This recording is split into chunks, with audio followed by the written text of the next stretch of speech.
This is Ag Matters PM from the Iowa Agribusiness Radio Network, brought to you by the Iowa Soybean Association, your daily recap of the information that affects Iowa's farmers, producers, and consumers, right here in the heart of the heartland. With reports from our award-winning broadcast team of Dustin Hoffman, Riley Smith, and Mark Magnuson. Now, from the IARN studios in Des Moines, here's Mark Magnuson. Hello and welcome into today's episode of Ag Matters PM on the Iowa Agribusiness Radio Network. I'm Mark Magnuson. Today is Friday, October 7th, 2022. We're so glad you could join us for today's show. And in today's episode, I talk with Don Gehrls of Pioneer about the benefits of Enlist E3 soybeans. We also have a look at the ag weather outlook, but first, let's run down the markets. It's time now for the Ag Matters PM Closing Market Summary, your source for market analysis and settlement prices from the day's trade in Chicago, courtesy of the folks at agmarket.net. At the end of another trading day, we are joined by Nathan Cardwell of agmarket.net. Nathan, how's it going today, and what are we seeing so far? What did we see today on the grain markets? Yeah, it's the end of the week, and it's been a week where we've had a lot going on and then also a lot of nothing going on. Taking a look here at beans, we did break the $14 level, perhaps put in a seasonal low. That seems to be the rumor. The $13.50 gap did hold. Then we did actually find support through the end of the day, getting us back over $13.60. Looking at corn, corn continues to find support as well, chopping up around $13.90. We've really just been in a trading range between $360 and I'm sorry, 660 and 690 for quite a while between September 1st. We've seen this range really haven't gone anywhere between 680 and like to get over $7 to keep the upside movement moving. Taking a look at wheat, we did break $9, so that is under a little bit of a pressure as well. We got a report coming up next week, so that seems to be what a lot of focus might be looking on once we get to Monday, which we are trading that day. It is open. Taking a look at corn stocks, we're at 1.1 right now. Have room to maybe go to 1.2, 1.3, which is still a very tight number.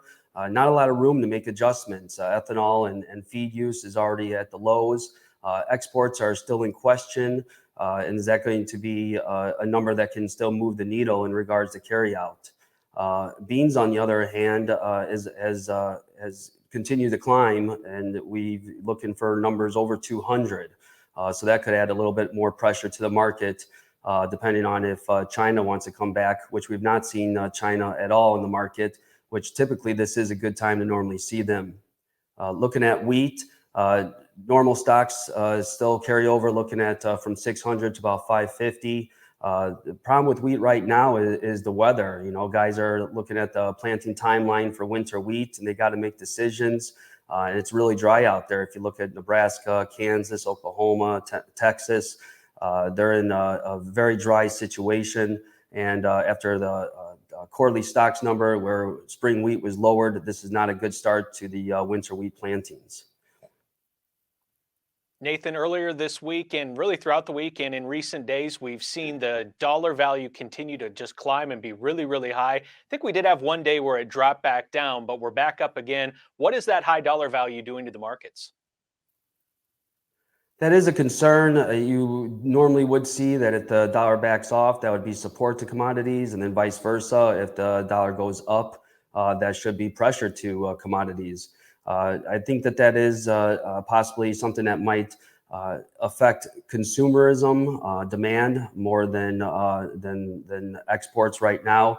It's not really causing any concerns in regards to the prices. It looks like we're still going higher, regardless of what our export situation is or what we can even do with our exports, considering that the river is so low. And that brings me to our next point that you just mentioned, the river being so low in the Mississippi River. We're just desperately waiting and hoping for some rain so they can get those boats filled up a little bit more. But right now they are carrying smaller loads. Do you see that continuing to affect the market going forward as we just really have to wait for some rain? Indeed, it is affecting the market. A lot of guys, that end users that are pushing loads through ends up, that is half loads like you mentioned. So therefore, to get the same production moved, you're going to need more boats, which is causing the competition. Everybody needs more boats to get the same movement of that load down the river. And that's also causing problems with basis. It's also causing problems with ports. So it is causing extra costs that could be alleviated if we did get some rain, but there's no rain in the forecast, and it's probably going to be more than one rain needed to alleviate that stress. Not to mention that this is also could cause issues down the road for fertilizers as another means to move shipments around.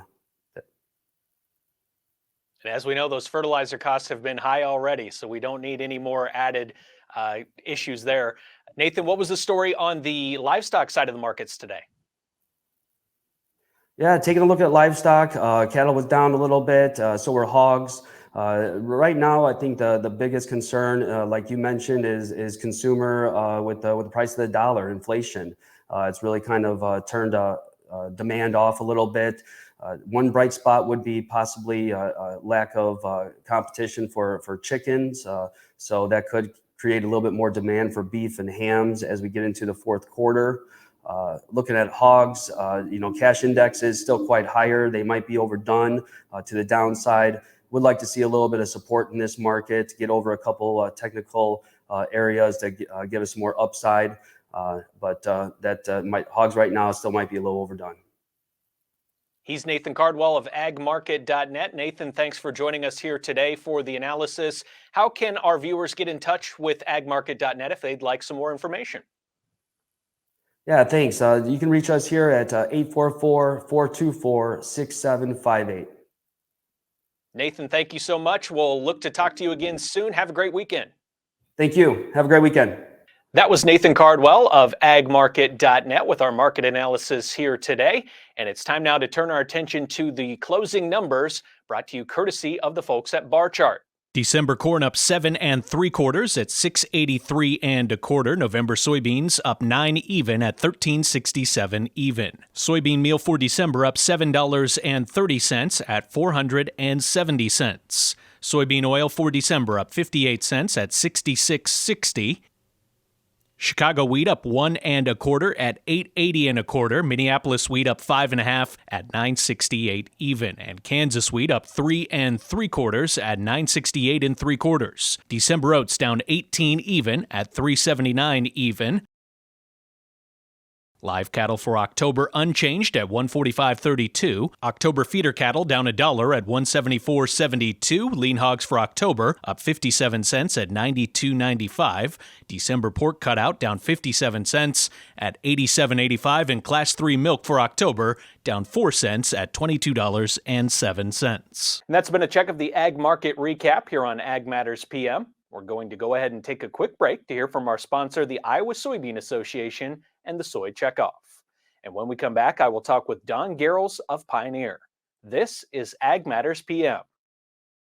Iowa Soybean Association is driven to deliver for Iowa's 40,000 soybean farmers. We're proud to provide objective agronomic research, a helping hand with soil and water stewardship, and timely industry news powered by the Soybean Checkoff. Learn more at iasoybeans.com.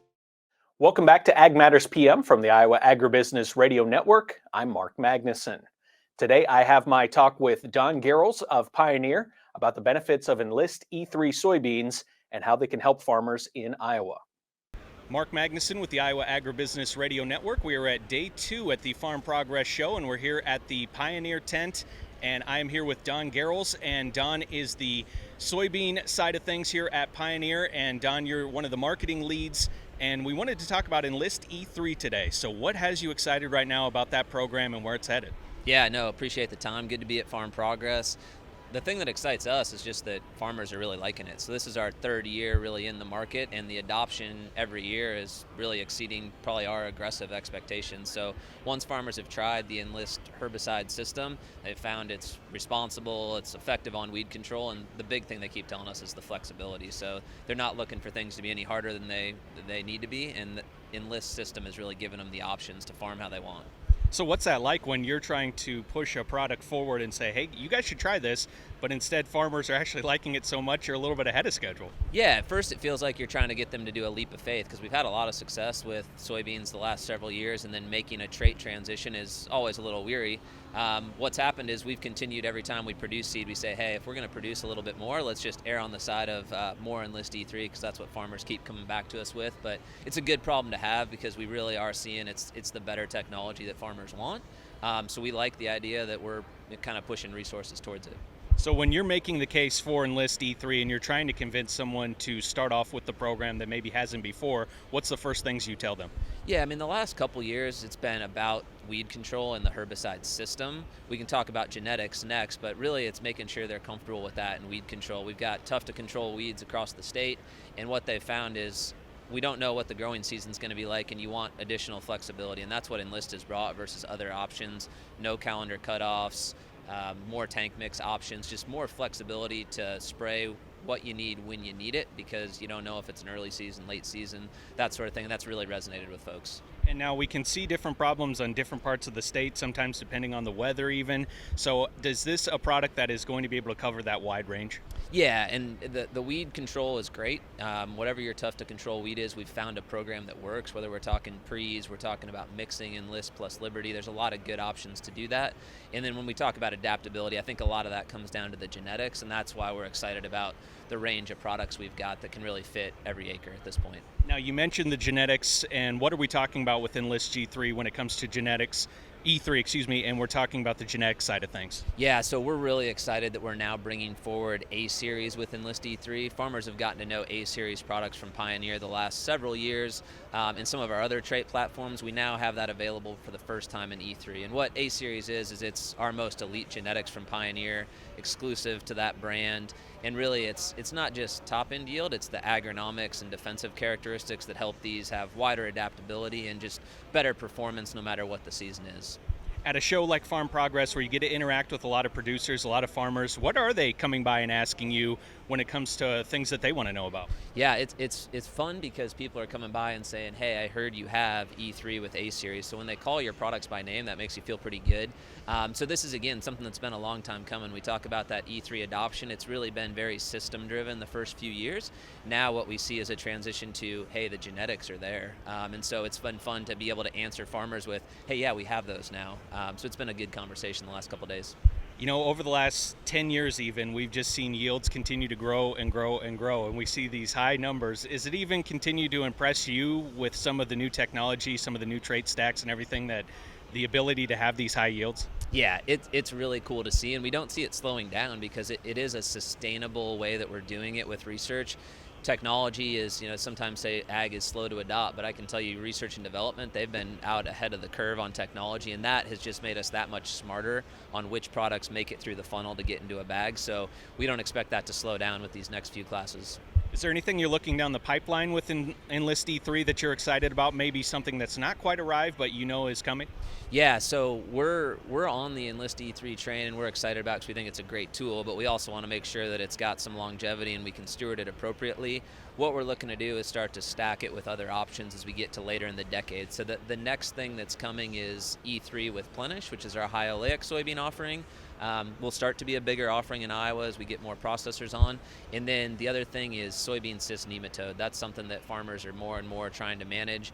We've got a co-development with BASF where we're bringing nematode-resistant soybeans with E3 kind of late this decade. So you think about mixing up peaking resistance on SCN, we'll now have another option for farmers to help manage that. And that was part of the announcement just made yesterday, wasn't it? Yeah, so we've really been collaborating on traits for the next couple decades with BASF. It's a really good partnership. So we've got the nematode resistant piece coming first, and then the next one will be a new PPO mode of action that we can use to really help control even PPO resistant weeds. And then there's something that's brand new to agriculture. It's a technology that's not used in ag today that we're working on for after that. So the good news is we've got tools coming, but we also need to make sure we're stewarding Enlist E3 as it is today.